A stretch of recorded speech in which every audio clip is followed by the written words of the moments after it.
mes na ta chang kutik ta lo shkaligli himno nacional de Tzotzile.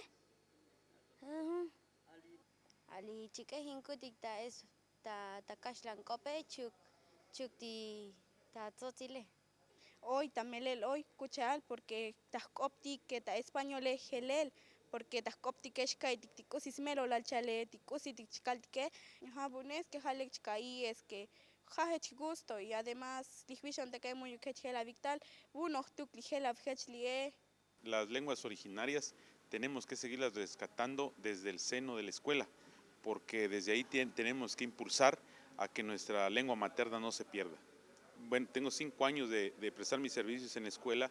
A partir de ahí empezamos con la selección de alumnos y alumnas para que se conformara el coro de nuestra institución. En la escuela contamos con 16 maestros frente a grupo, en donde también ellos hay una diversidad de ideas, de propuestas, y en donde el himno nacional fue para nosotros la prioridad, porque de ahí también nace nuestra nacionalidad. A partir de que nosotros implementamos este tipo de actividades, los niños se nos emocionan, los niños quieren cantarlo, los niños lo viven día a día cuando el grupo de coro están en los ensayos, y sin duda alguna ha sido un parteaguas para seguir creciendo en la cuestión de nuestra lengua materna en nuestra comunidad.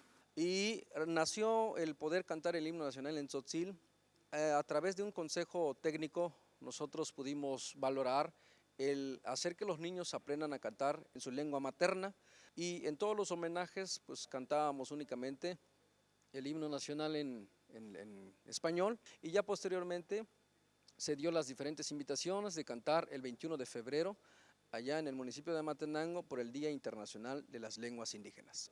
Agradecemos a todos los productores de Canal 10 y a los que nos invitaron.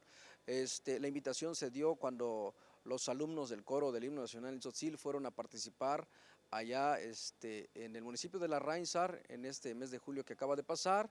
Creo que también Canal 10 llegó ahí, y ahí es donde hicieron los contactos, establecieron fechas, se programaron, y es como podemos estar aquí. Agradecemos también a todo el equipo de producción de La Voz de Nuestras Raíces y de todos los que hicieron la invitación y hacer posible que los niños puedan también estar en este lugar.